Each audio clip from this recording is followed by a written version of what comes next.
teacher.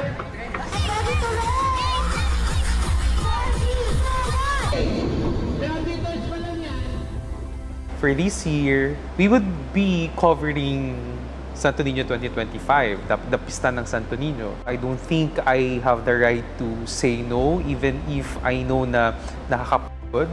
Well, luckily enough, we were able to acquire new equipment. We were able to find the number of students who can help us with the entire event. Hindi siya planado, hindi siya part ng list ng projects namin for entire year. So hindi kami ready, but siguro kapag dumating yung chance, dumating yung opportunity, it's a matter of how will you grab the opportunity, because for sure the school, the institution trusted you again to bring the event closer to the community.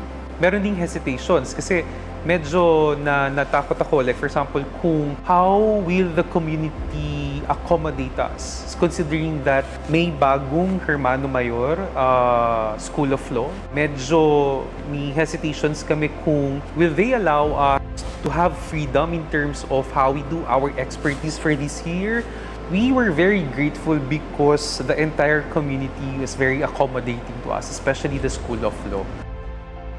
Napakagandang opportunity kasi na to para sa CMS. Ito naman talaga din yung pinag-aaralan natin at ito yung pinagkakaabalahan natin. Kaya thankful din ako sa opportunity na binigay sa atin ng San Beda na in-entrust nila sa atin na tayo yung sa marketing and promotions. Yung cooperation ng community, nakakatuwa kasi talagang kailangan natin makipag-usap sa, hindi lang sa college hindi lang tayo sa comfort zone natin, pati sa LM, sa Tech High, sa OLM. At nakita natin na yung mga, sila Miss Tracy, Dean Ariola, Miss Maricon, talagang cooperative sila sa atin. Although nakakapagod, like iba talaga yung pagod, lalo na sa sa camp team, sa lahat, runners. Pero hindi siya nakaka-burn out kasi fulfilling work siya kasi lahat tayo nagtutulungan at ginagawa natin yung role natin. And at the end of the day, nakikita mo yung result na, sinut namin yan. Pag nasa Facebook na, naka-live kami kanina. Parang ganun yung feeling pag nandun na nakikita mo yung result Facebook page ng San Beda.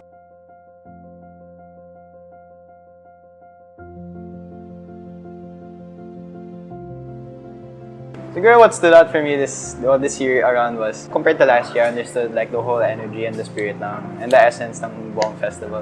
Capturing each like event, like you feel yung vibe ng buong festival. It's like it was all throughout the 3 days. 3-4 days, technically 4 kasi we were there on like Wednesday. Pero siguro nakaka-stress lang yung part na may inuutos sa'yo pero hindi mo masundan kasi nasa beyond na yun sa practice na nagawa mo sa loob ng... Siguro the fact din na naka-live nga kasi tayo. Kaya lalo siyang mas natetense ka. Kasi under pressure ka na, hindi ka pwede mag-take to kasi kailangan mo on the spot yung first take mo, okay na siya. Since 2 years na natin itong ginagawa, tayo rin naman yung last year.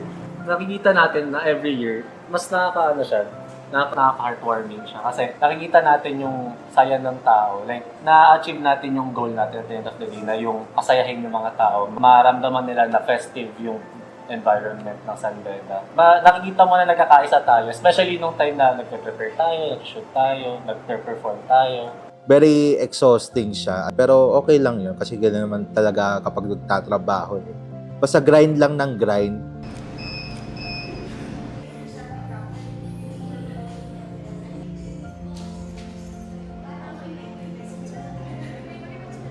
Yung experience namin for Santo Niño, it was a roller coaster of experiences, and we worked nung pre-Santo Niño pa. So, December. we started nung December. Yeah.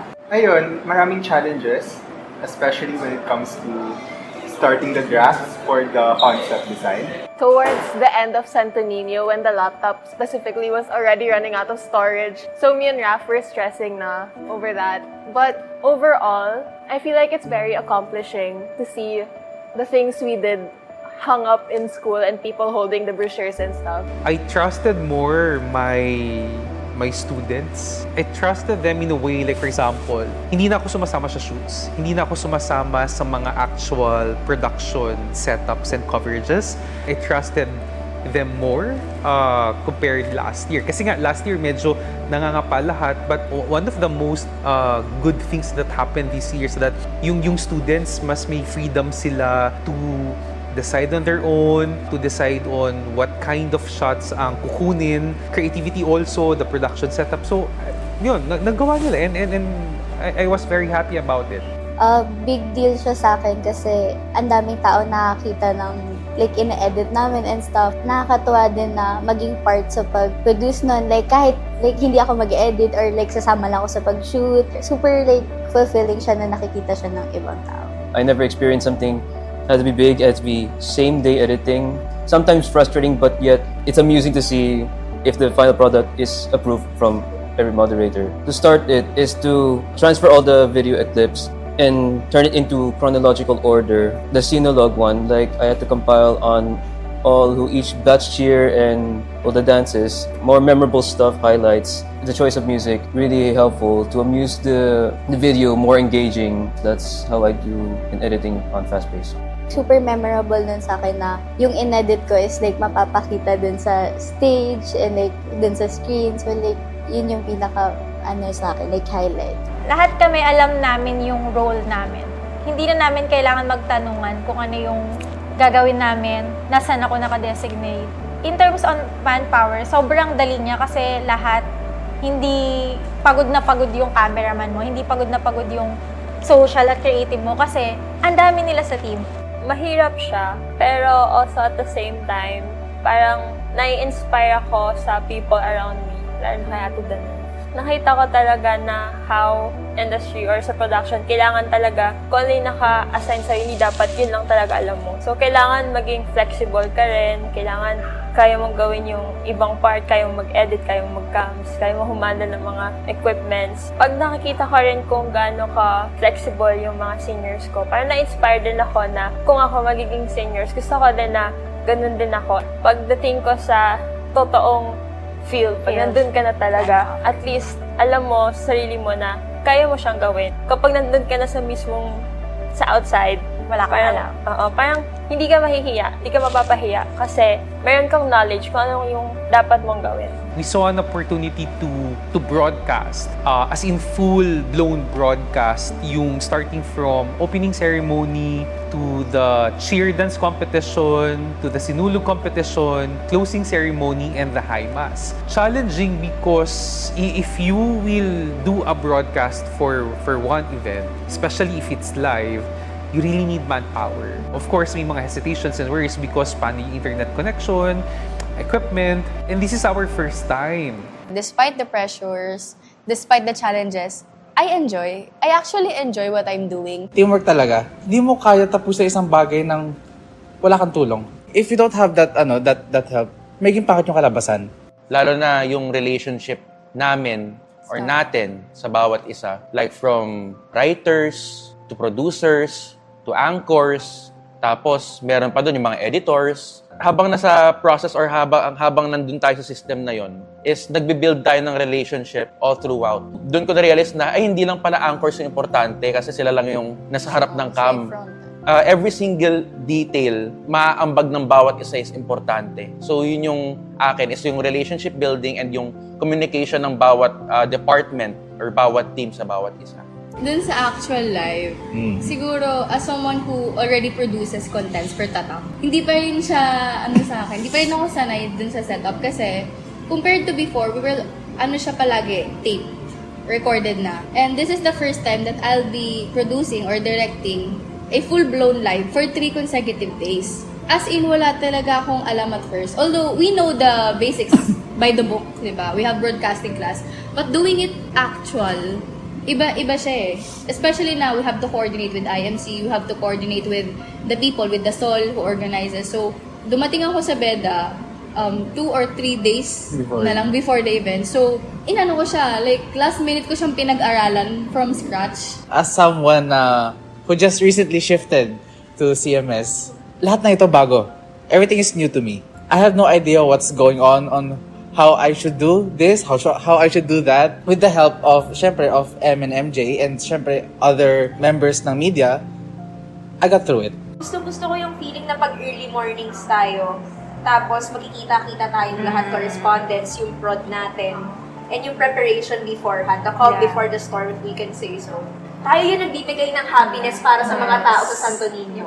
Hindi ganun yung effect ng Santo Niño, in my opinion kung wala yung correspondence na hina-hype up yung event, kung wala yung prod na talagang binibigay yung full force nila. Very thankful talaga na I'm surrounded by people with, parang so much passion with their work. Hindi enough yung thank you of course, sa mga ates and kuyas natin. Kasi kahit yung mga people behind the camera, sila talaga yung tumulong sa atin. Yan sila, Kuya MJ, Kuya Sammy, sila yung parang, yung nag-guide talaga sila. So, thankful ako kasi binigyan nila tayo ng opportunity na at some point, maging katulad nila Ate Hana, nila Kuya Fritz. What's really most special among the things that are inside of the Santo Niño festivity, it's always and forever will be, it's the culture. It's how the people in the campus or on San Beda's ground, on how they encapsulate of what it is to be a Bedan through the eyes and vision of course, Santo Niño and the essence of, why we celebrate Santo Niño. Why yearly the festival has awakened or has always given happiness to all of the people around us. Kasi syempre, it's something that captures of what it is to be a Filipino and what it is to be a Bedan. Santo Niño is something of a miracle that unites the San Beda community, that unites every one of us. And being part of this event is something that's to be cherished and to be loved.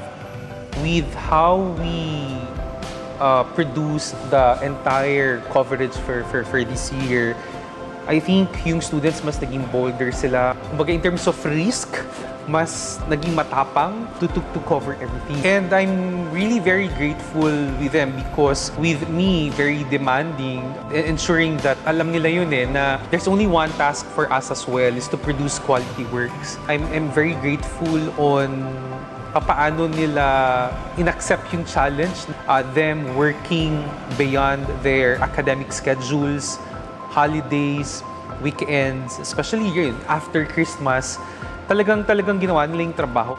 Yung buong community was very accommodating to us. The Hermano Mayor itself, Attorney Ulan, pinayagan niya kaming mag-broadcast, pinayagan niya kaming gawin yung alam namin at yung kaya namin gawin. Pinayagan kami ng komunidad na i-share kung ano yung kaya namin gawin para sa kanila. And very grateful kami doon.